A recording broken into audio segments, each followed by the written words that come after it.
Hello, I'm Sevърн Suzуki speaking for ECHO, the environmental children's organization. We're a group of 12 and 13-year-olds trying to make a difference. Vanessa Seti, Morgan Geisler, Michelle Quigg, and me. We've raised all the money to come here ourselves, to come 5,000 miles to tell you adults you must change your ways.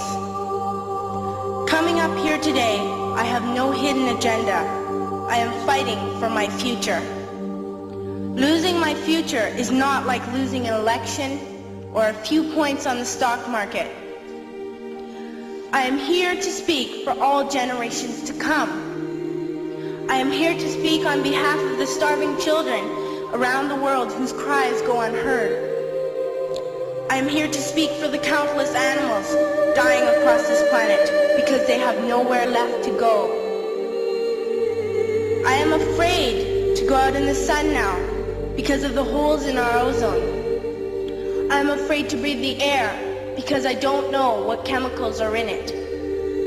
I used to go fishing in Vancouver, my home, with my dad, until just a few years ago we found the fish full of cancers.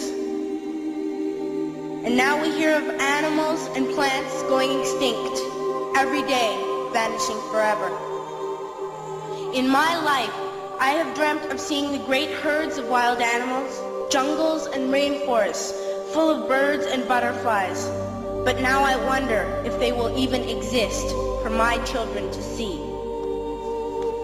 Did you have to worry of these things when you were my age? All this is happening before our eyes, and yet we act as if we have all the time we want and all the solutions. I'm only a child and I don't have all the solutions. But I want you to realize neither do you. You don't know how to fix the holes in our ozone layer. You don't know how to bring the salmon back up a dead stream. You don't know how to bring back an animal now extinct.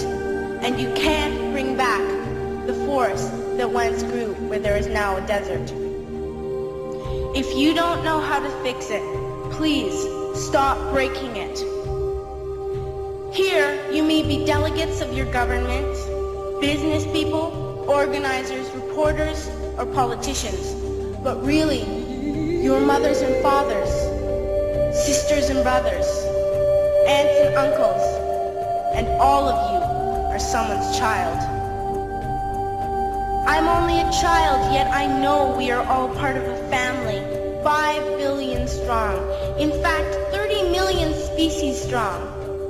And borders and governments will never change that. I'm only a child, yet I know we are all in this together and should act as one single world towards one single goal. In my anger, I am not blind, and in my fear, I am not afraid of telling the world how I feel.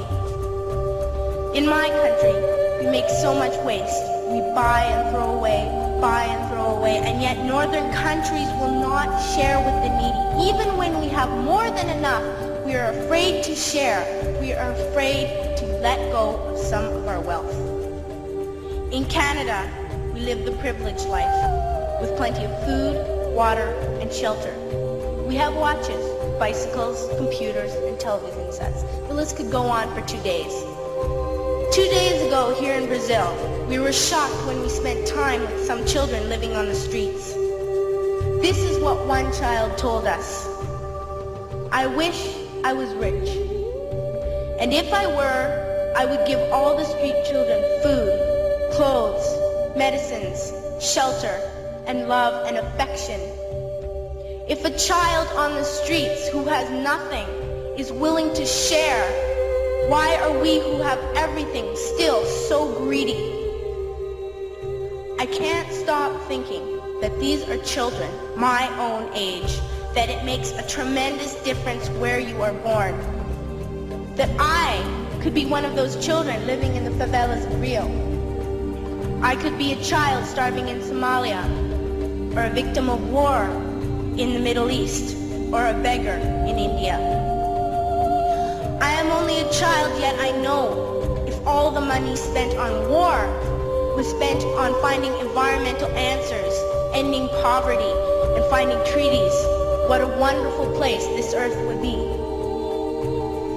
At school, even in kindergarten, you teach us how to behave in the world. You teach us not to fight with others, to work things out, to respect others, to clean up our mess, not to hurt other creatures, to share, not be greedy. Then why do you go out and do the things you tell us not to do? Do not forget why you are attending these conferences, who you're doing this for. We are your own children. You are deciding what kind of world we are growing up in. Parents should be able to comfort their children by saying, everything's going to be all right. It's not the end of the world, and we're doing the best we can. But I don't think you can say that to us anymore. Are we even on your list of priorities? My dad always says, you are what you do, not what you say. Well, what you do makes me cry at night. You grown-ups say you love us, but I challenge you, please, make your actions reflect your words.